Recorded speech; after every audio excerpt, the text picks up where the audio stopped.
And welcome to worship today.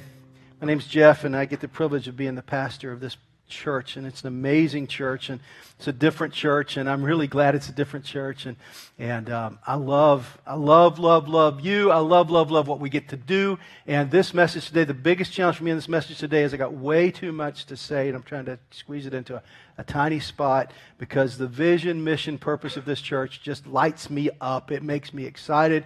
It makes me happy. It makes me joyful. It's what we do for. It's why we started the church. This whole deal, what we're getting ready to get into. So hang on, okay? It's gonna be fun. Now, we came off of this Halloween yard party idea, and I want to talk to you some about that. But first of all, I want to tell you a concept this year kind of flows through the life of Phos Community Church. If you can understand this next 5 to 8 minutes of what I'm going to share with you about Phos Community Church, you'll get us. And if you get us and you like that and you want to be a part of something like what we're doing, this is going to be a fantastic ride for you. This would be the bus for you to be on, as Mike framed it up earlier, because it's really good. There's a Catholic group of priests called the Christophers. And they coined this phrase, and I really love this phrase. It's been kind of a life phrase for me, and it's a life phrase. It's a life-giving phrase for Phos Community Church, and it's this: it's better to light a candle than to curse the darkness. Way better to light candles. And guys, I got to tell you, Phos Community Church is a church that's going to light a lot of candles. As a matter of fact, the word phos is the Greek word for light. You probably knew that, but just in case you didn't, I want to remind you, I always bring you back to that. And so when you watch how we do things and what we're doing as a body, as a church, and how we engage the community, it will begin to make sense to you.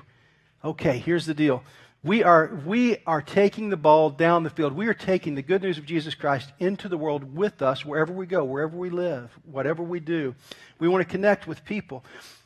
I've read the Bible, and I bet many of you have too. And in the end, who wins? We do. So I don't have to worry about getting in the corner and defending myself and defending the faith and being scared and being afraid of everything. Man, we have the privilege of taking this good news of Jesus Christ to the world around us, so we get to take the ball down the field. Isn't that exciting? We get to take the ball north and south, and we get to take it across the goal line. And the goal line is to see that people know Jesus Christ and then grow up in Him, and they become disciples who make disciples. And it's pretty exciting. It's pretty cool. And we start, where that whole mission starts is right in our own houses, right in our own yards. As a matter of fact, we've kind of commissioned our yard as a yard that we would launch the gospel from. And we do that each year. We've done it for 8 or 9 years now with a thing called a Halloween yard party. And we had one this week. And for some of you that are new to Phos, if you come from other churches, it's going to be really weird to you. You're like, you did what? Yeah, we had a party on Halloween. Actually, it was the day after Halloween because we got blown out on Halloween. It worked out better because it was Friday night and the kids could stay up longer. And we put in a couple of inflatables in our front yard that Phos Church rented. Thank you. Because it blessed our neighborhood, it blessed children coming by, and it gave us a great way to connect with neighbors we hadn't met yet and to have conversations. And to begin the process of building relationships will be bridges for telling people about the good news of Jesus Christ. Isn't that exciting? Because our philosophy is this: every kid, almost every kid in America is out that night trick-or-treating with their family. So why wouldn't we get right in the middle of that and engage that and bless that and light a candle instead of just cursing the darkness? Okay, this is our philosophy. This is our strategy: to engage, not to hide, but to be engaged. You know, Julie's a great champion for this, and just in talking, she is so passionate about this. And this is my wife, Julie, and I had the privilege of just having this journey with her. And Julie, tell us this about just your thoughts on any of what I've just said. You launch wherever you want. Well, just the example of what we did Friday night is so what is in our hearts and what we felt that God has put on our hearts from the very beginning. Jeff was a youth pastor, and we were doing, God was doing great work where we were. But we just used it as an example. We just began to think along that journey of some things that we'd like to do in our own household. And the Halloween yard party kind of just birthed out of our own desire as having children to join with where we are. And as Jeff said, the neighborhood, really, we call that mission at 1 degree. Where we are, where we work, where we live, is really where we have the most influence. And I think right when we were beginning to launch the church, our son Joshua also was involved with Little League. And we began to see, you know what, when we are joining where that's already happening with our children, or what our passions are, we meet people and we start building relationships. And I think that's our desire, is to really, what God calls us to do is be his light. But through our own lives and building relationships, that we can, because we have God's power, we don't have to be scared of the people around us. And I think we want to be blessings. Yeah, that's it. It's to be a blessing. It's to connect and it was a lot of fun. I'm telling you, it was kind of a hard day for us because Jeff and I already had plans on Friday. We had other things going on, and I think so much Corey Monin, and that's what's beautiful about it. Jeannie Curry came over because I was like, you know what, I'm going to be in Lexington all day, and Brian Rice. I was like, I've got to have some people at my house, because I knew what's funny. The Bouncies were going to be there when the kids got home from school, and the neighborhood kids already know this. Oh, matter of fact, I'm telling you, there was weeping in our neighborhood on Tuesday as the weather forecast was coming out. Because Caleb was like, and what do you mean? children were finding out, it might be all canceled. And Caleb was like, kids we can still do it in the rain. And we're like, no, we cannot. We can maybe have people over to our garage, but we cannot do and he just didn't understand that as an 11-year-old. So he's grown up. He's just grown up. Caleb has grown up. He was 3 or 4 when he first, probably about 2 or 3. Well, I've got a very important question. Victor Monin's in the crowd. I see him sitting over there. Yeah. Victor, the slide. How many times did you go down the slide? Like 700? 1,000? A lot, right? As many times as he could get his body up there and down there. Over and over and over and over and over and over and over and over again. Yeah, but what it does is it allows you to meet people that are in your community, and over the years, some of those people we have built relationships are now very much integrally involved here, and so it just gives us great joy. And in fact, Pam and the Jessios were there the other night, and they asked me a question about. I know Tony Batten's not here today, but he is a chef up at West 19 or 119 West Bank, yeah, whatever, and. They were asking me, you forget sometimes. Here's the thing. Jeff and I sometimes forget the stories. That you really have to kind of slow down sometimes and think about how certain people, God had brought them into your lives. But Tony Batten is really here because Jared Jessio, who is a student at Murray now, but he began here. He was in 10th grade. I remember the first day that they visited. We were actually at the John Black Center. They came in that day, and I learned about him a little bit. He played baseball, and he began to help us a little bit with the kids and playing his guitar, and that's where he began. But Jared Jessio worked at Irish Rover, where Tony was, and Jared actually invited Tony to church that very first time. And then we've known throughout the and then Tony's invited people. So people, it's really neat when you know the stories of how people were brought here to Phos. God used people very intricately involved in those people's lives. So it's very humbling for us, but we are so excited to be a part of that.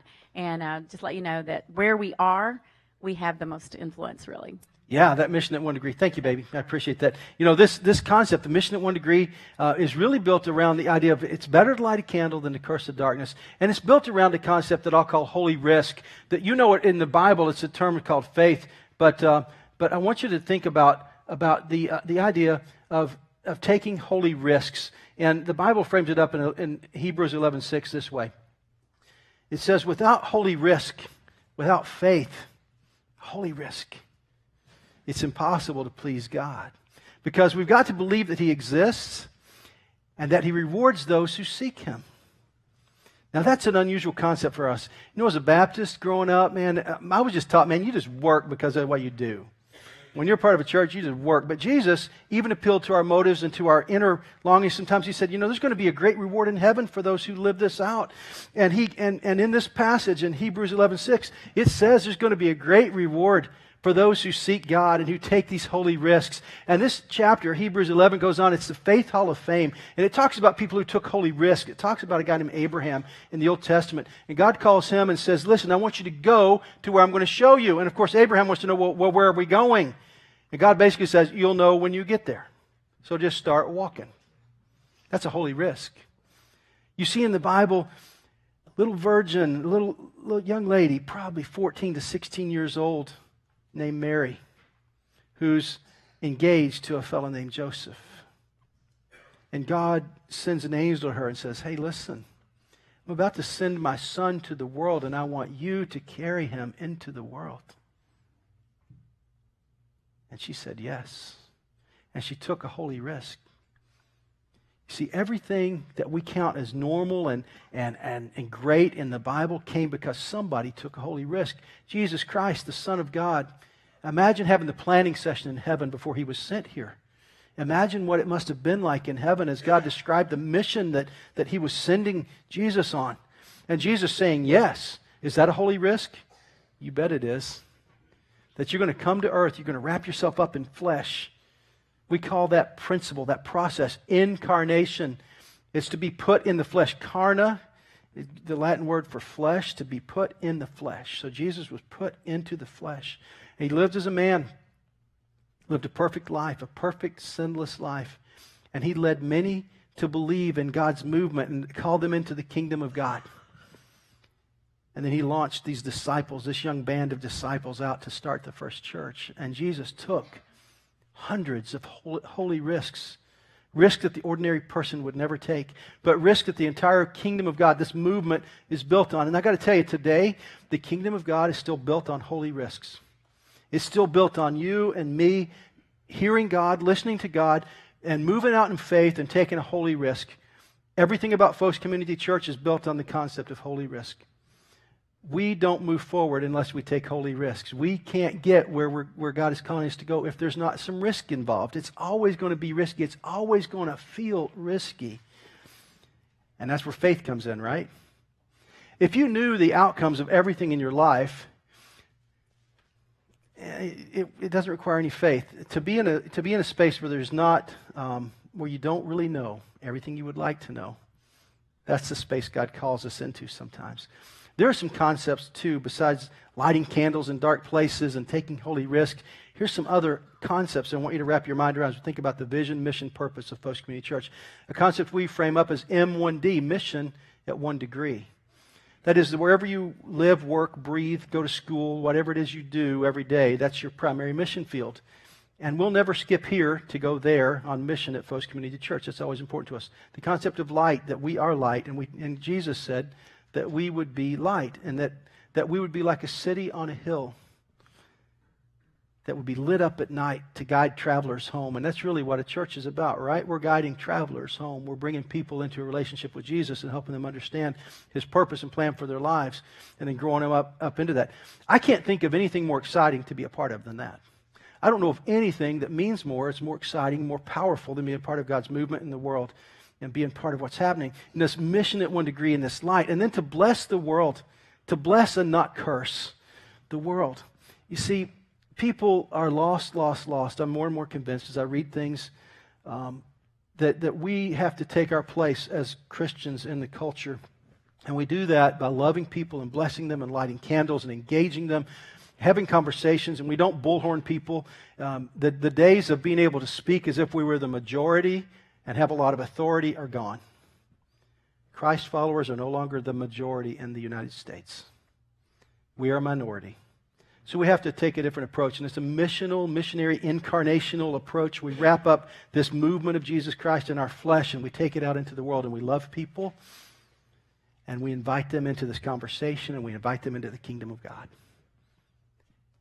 And that's how we get it done. And you have to take holy risk to be a part of that.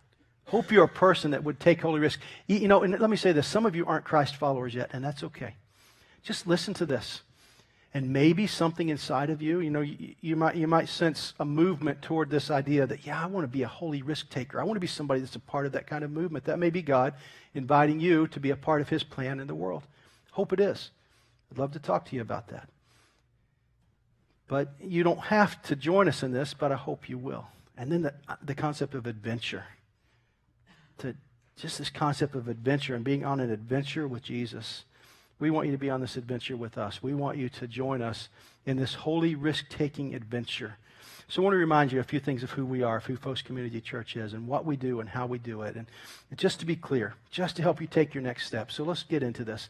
The mission of Phos Community Church is pretty simple. To take holy risks that make disciples who make disciples. I want to boil it down just to that.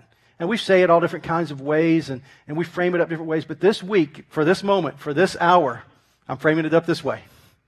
Okay, next week you could ask me and I'll frame it up a little differently. But it all boils down to making disciples, but it boils down to doing that with the concept of blessing people and being on mission at one degree and connecting with people and having conversations and taking holy risks. You can't get around holy risks. If you're a Christ follower and you truly want to follow Him and not have a stagnant life, if you want to have the life that Jesus designed for you, it will involve holy risk. It will involve faith. It will involve doing the impossible sometimes and stepping out into nothing and watching what God is going to do. That's what it takes. So I want you just to engage with us here. So to take holy risks that make disciples who make disciples, that is our mission. Let's talk about the purpose of Phos Community Church for just a minute.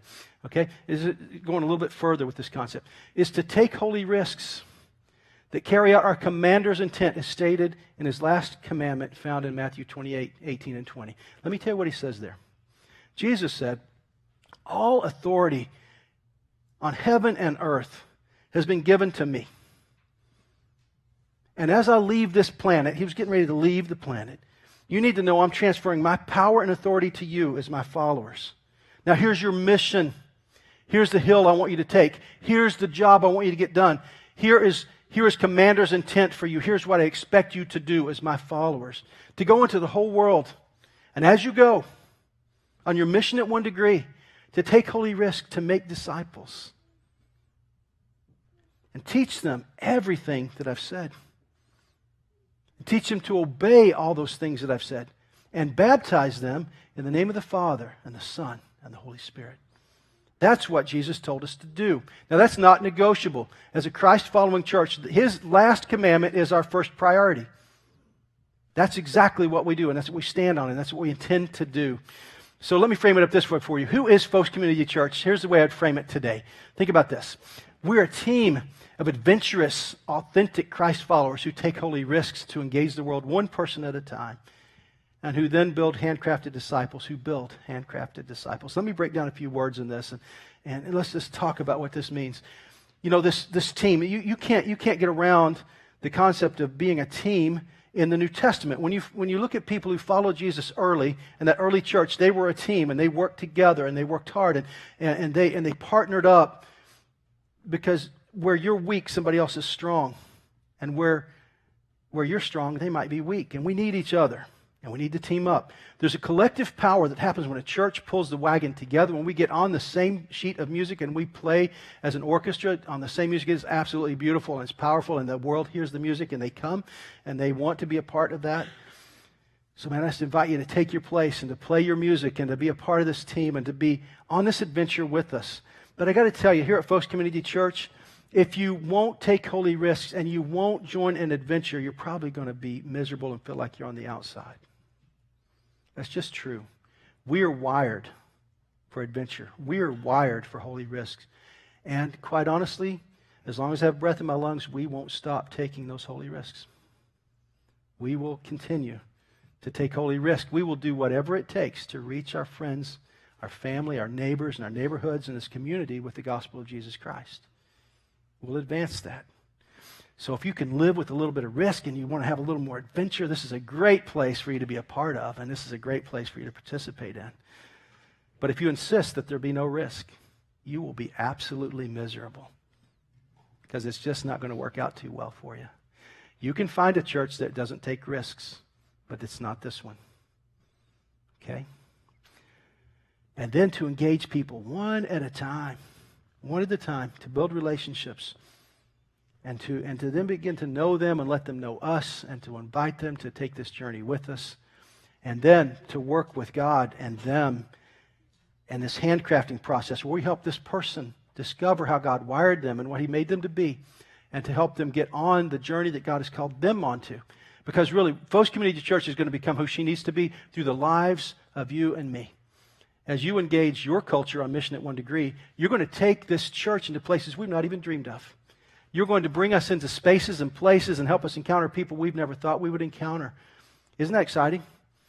That the honest deal is that 5 years from now, I'll have no idea all that Phos Church might be engaged in, because I don't know all the places God might lead you to help us connect and to build partnerships and to grow people toward Jesus Christ. Pretty exciting, huh? A little bit of the unknown is okay. but to build these handcrafted disciples. The mark of a true disciple is that they make another disciple. And this might be the holy risk for some of you that are Christ followers. You've been around for a while. Is you may be a little stagnant in your faith because you're not taking any holy risks anymore. You're just kind of sitting back. You're just soaking stuff up. But you're not really engaging in the mission that you know God has called you to do. You're not engaging with your neighbor. You never risk a conversation about Jesus. You never risk building a relationship and inviting them to faith, inviting them to church, or telling them your Jesus story. You just don't risk those things. And therefore, your faith kind of shrivels up because you don't need faith to do nothing. You only need faith to take holy risks and to do what God's called you into. So how do we carry out our mission here at Phos Community Church? I'm going to put up a screen, and we're going to work on this screen for just a little bit. It's got a bunch of different pieces of what I'll call the mission cycle of Phos Community Church. And I couldn't draw it as a cycle. I just don't have I'm not that cool. So anyway, if one of you out there is a graphic artist, you could draw this up. But the idea here that we light candles and bless your world at Mission 1 Degree is what we've been talking about. 3, 2, 1 invite, the 321 invite. I want to talk to you about this for just a minute. There's nothing like blessing your world. The 321 invite is spelled out in your sermon note card. If you have those, you can pull those out. And actually, that 321 invite is on the back. And it's under holy risks you can take under number 1 on the back. Okay? Here's what the 321 invite. Pray for 3 friends who need to know Jesus. That's what I want you to start doing right now. You might even, this moment, just take out a pen and on your sermon note card, write down the names of 3 people that you need to know. Here's the deal. I should probably say it differently. People that are not connected to a church that follows Jesus. If they're not connected and not actively following, as far as you know, those people go on this list. Just 3. And they could live anywhere, but some of them hopefully live here. And then I want you to do something extra for 2 of those friends between now and Thanksgiving. And I want you to do that intentionally. This is not a random act of kindness. This is an intentional act of grace. This is an intentional act of blessing with a purpose. And we're going to make it easy for you to bless them. Meredith produced some cards for us this week called Something Extra Cards. Now, Meredith, if we'll get your folks and just begin to distribute these throughout the worship service, that would be great. So these blessing cards, send these around. Every one of you needs to take at least 3 of these. You can take more if you want, but they're coming around, and I'm going to talk you through what these are. So you guys can just pass stacks, grab your 3, and then pass them on down, and that'll facilitate this thing. And on the front of this card, it simply says this: something extra to show you that God loves you. Now, you can imagine all kinds of ways you could use this. You could use it in a drive-through line to pay for the person's meal behind you. You could use it at Starbucks to pay for the person's coffee that's next to you. And you can leave it with the barista, or you can leave it you can pay for somebody's meal at the fast food restaurant. You could pay for somebody's gas or part of it. You could send a note or a card and bless somebody. You could buy a little gift card for somebody you know is struggling, just buying groceries right now. And here's the deal. You connect it to the goodness of God. It's not just a random act of kindness. I appreciate those, but that doesn't drive the kingdom of God forward and doesn't build the connections that we need to build. But these blessing cards will help them know that this is a blessing from God. And it connects them back to Phos Community Church on the back. And you can say, Jeff, isn't that a little self-serving? Yes, it is, on purpose. Absolutely. Why wouldn't I tell them where they could connect with other people that follow Jesus Christ? Why wouldn't I invite them to join this movement? I would, right? And I should. Now just think about this. Dozens of us here today, partnering together over the course of the next few weeks, blessing people. Do you think that'd have an impact? Think it would make a difference? Think that would be a holy risk? I think it's a holy risk. And I know a lot of us don't have a ton of money, so you don't have to go out and spend $70, but maybe you could spend $7. Maybe you just buy a cup of coffee for somebody. You know, it's just simple, but just simple things. But in particular, I want you to take 2 of these cards, and I want you to figure out, what could I do for 2 of these 3 that I'm praying for? What could I do? And basically, you're softening the market for them. You're just saying, hey, and this is in preparation for an invite later. You're building a relationship, you're blessing, you're encouraging. The 3, 2, 1. And I would like for you to invite at least one of them to join us for worship between here and Thanksgiving. Again, you'd say that's self-serving. Absolutely. Totally, because I want them to know about Jesus, and you do too, right? And taking a holy risk might be necessary. And doing this sort of thing is necessary. It's a holy risk. I know it's not always politically correct, and you're like, I can't talk about Jesus at the workplace. Well, don't talk about him. Just give him $5 for their coffee and hand him this card. He didn't say a word. Okay? Just simple. We're making this easy for you to spread the word and to tell the good news and to go from there. So that's the 3, 2, 1 invite. I just want you to start using these. And we've got stacks of these that are available. They'll be at the guest center too if you want to pick some more up on your way out. Just get them and use them and bless people and do intentional acts of kindness in the name of Jesus. Acts of grace. Don't just be random. Okay, but be intentional. All right. Now let's go through. Here's our process. Once we've invited the guests here, and they're part of this, our weekend services are the beginning of the process. But we don't see this as the end of the deal. We see this as just kind of the catalyst, the sparker of the deal. And then from weekend services, we hope that they invite their friends and family back. That guests invite guests, and then we invite them to be a part of Growth Track. Growth Track is a fantastic place. It's our best on-ramp ever for people connecting with Phos Community Church. It's the best way we've ever had of helping people connect with us, know who we are, what we do, how we do it, finding a small group, beginning to serve on the Dream Team and get activated and take advantage of all the church has to offer. We ask people to serve not because we just have to have them serving, but because we know there's benefits for them in serving. That we know that when you connect and you build a team that you serve with, that your likelihood of traveling with Jesus into the future is way higher. So this is all intentional. This is all on purpose. There's not one part of this strategy that's accidental, and every part of this is well thought out and it's strategic.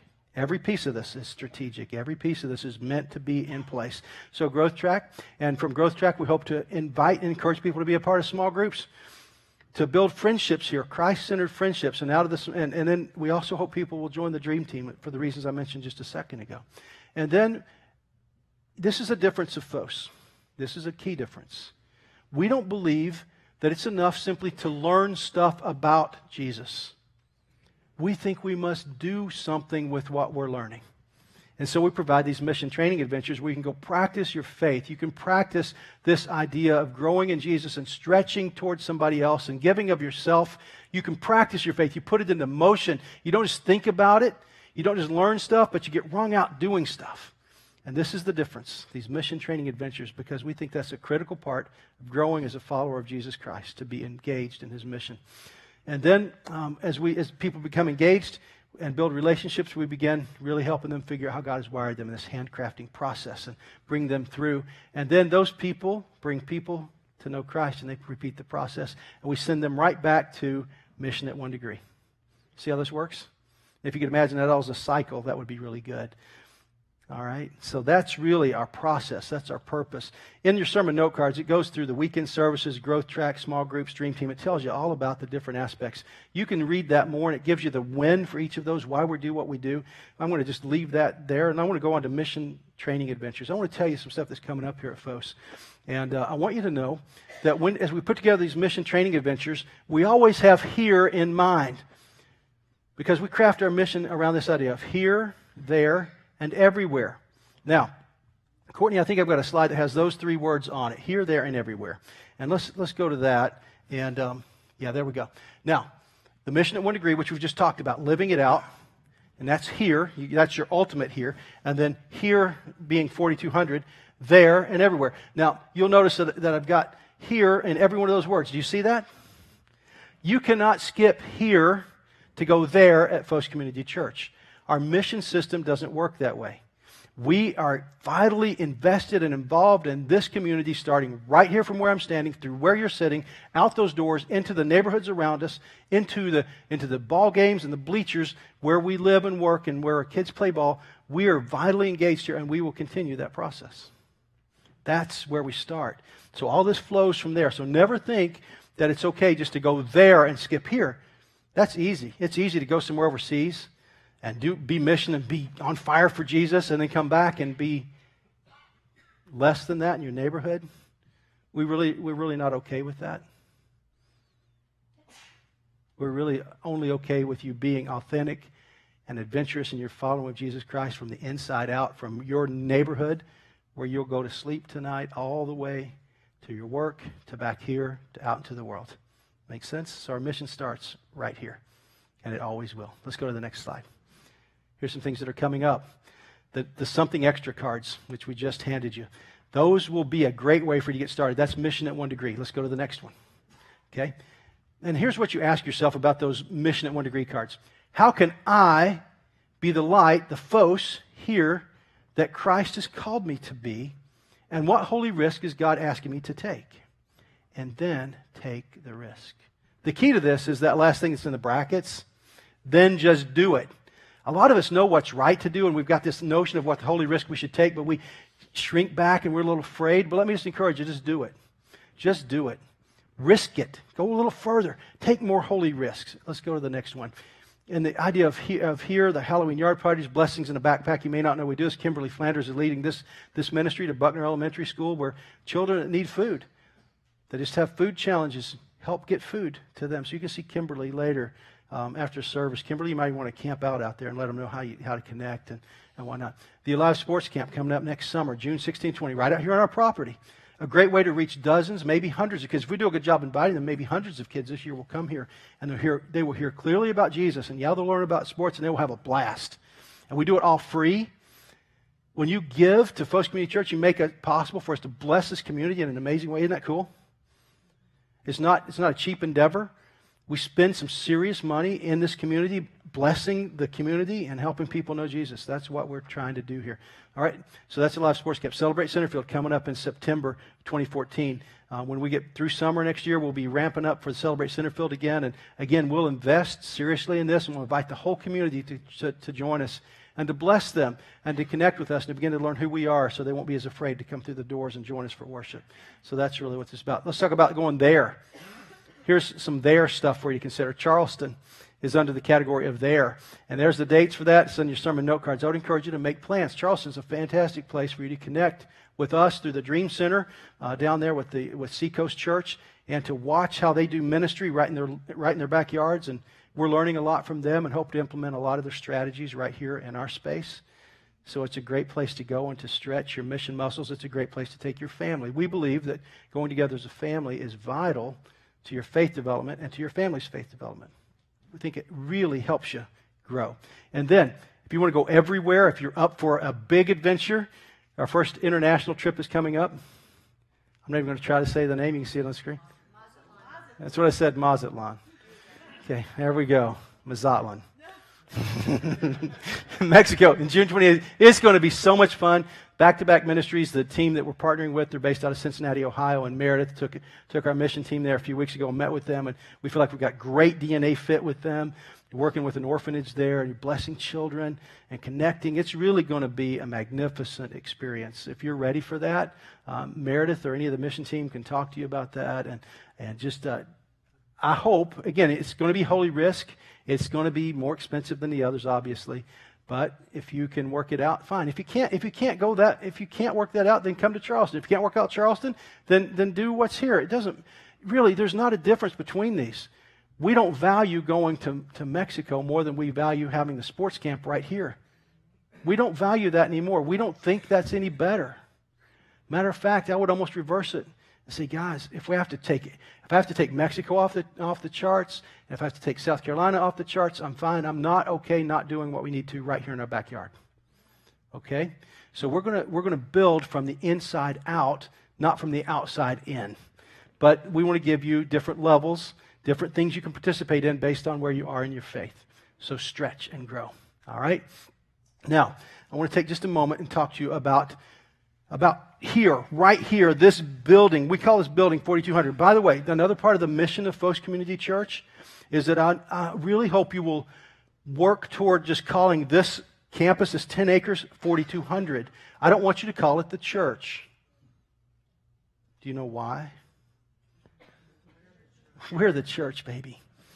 And when we pack it up and go, we can be effective anywhere. We know that from how we started in a movie theater and then off to the Oldham County High School and a lot of different places between.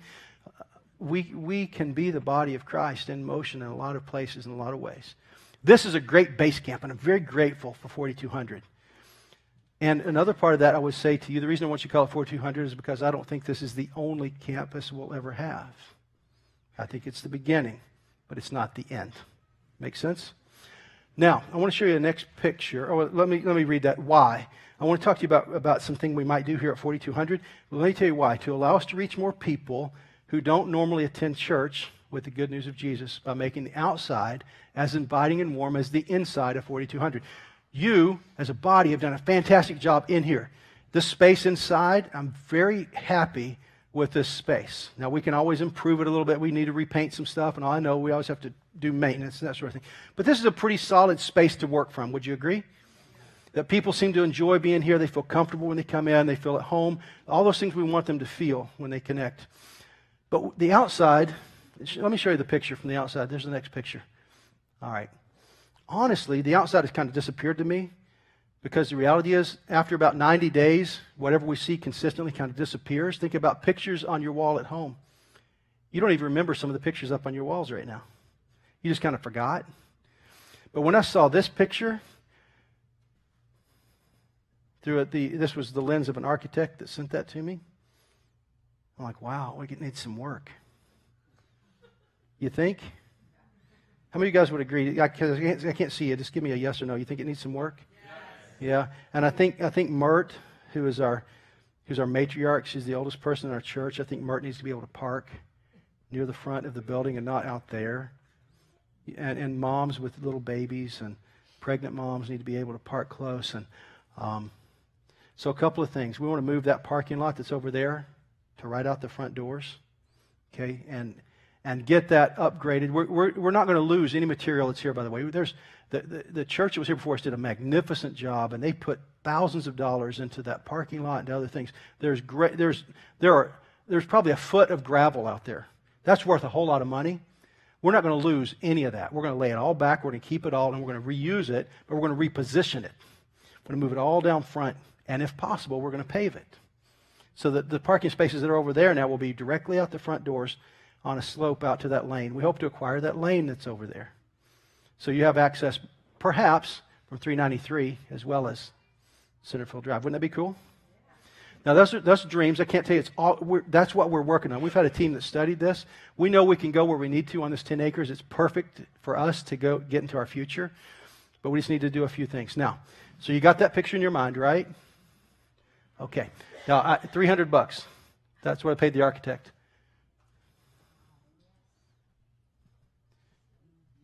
Roll it back, Courtney, to the other picture. Now go to this forward. What do you think? Is that better? Can I hear you? Yeah, give it up if you think it's better. It's just this should be like UK basketball time now, man. You should be, or U of L, you should be going like, whoa, yeah, here we go. Okay, because it's better. Let's go to the next screenshot. Yeah, this one. Now, I've got them both on the same screen.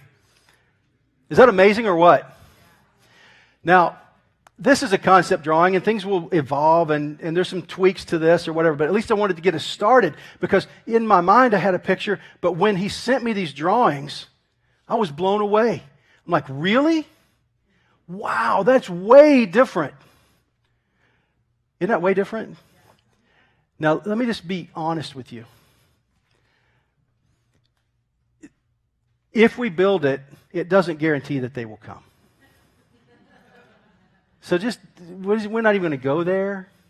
I will tell you this. If you invite them and you love them and you do the process we've talked about, they will come.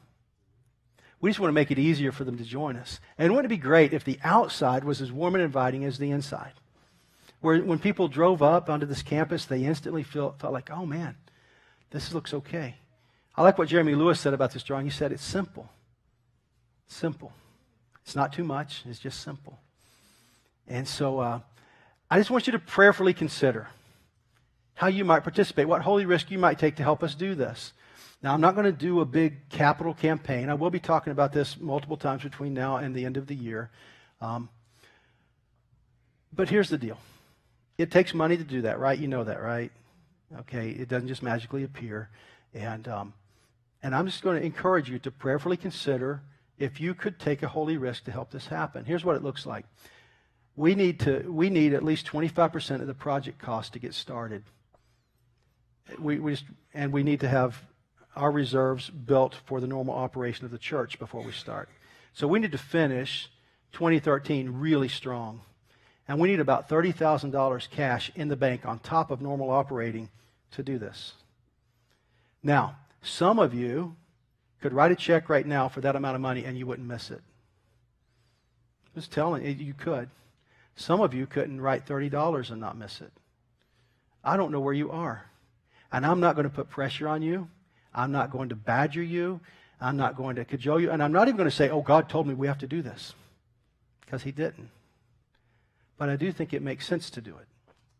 I do think it would help us do a better job at this campus of telling the story that we intend to tell right from the start. The other thing about this renovation of this building is that it doesn't lock us into this building. Because, guys, this building, as you're sitting right now, is not our final destination. Okay? This is the beginning, and it's really great, and I'm really grateful, but this is not the finished deal. So we don't want to invest so much in this building that we can't do something else that we need to do later. Make sense? We want to bring it up to grade. We want to do some stuff, but not so much that it locks us into where we can't do something else later. Make sense? Are you excited about this? Would you give it up for if you're excited about that? Like really loud. And so you prayerfully consider, and you see, and we'll watch. And if you decide to really step up, and our giving gets way up, we're doing well this year, guys. Our giving's up. I think over 10% from last year, which is really good. I'm excited for that. Yeah, you can give it up for that. We've spent nearly all of it. We invest nearly all of it, which is good. We intend to be on mission, so we take these holy risks. But we just need to finish strong if you want to do this. In a dreamland, and I don't know if we can get there or not. Again, it comes down to you praying and you seeing if you feel like God's in it or not. But wouldn't it be amazing if at Easter 2014 people rolled into the campus and it looked like that? It's possible, but it'd be a stretch. But maybe we can do it. I don't know. It's up to you. It's up to how you pray. It's up to you taking holy risks. So let's go on with this. Here's the bottom lines for us at Phos Community Church. What's the bottom line? The bottom line is you taking more holy risk to help Phos make more handcrafted disciples. That's the bottom line. It's disciples making disciples who make disciples. And whether we do the exterior renovation or not, we can still do that, right? But if we do the exterior renovation, it may help us do that even better. So I'll leave it to you. You pray and you decide, and we'll go from there. Would you pray with me now?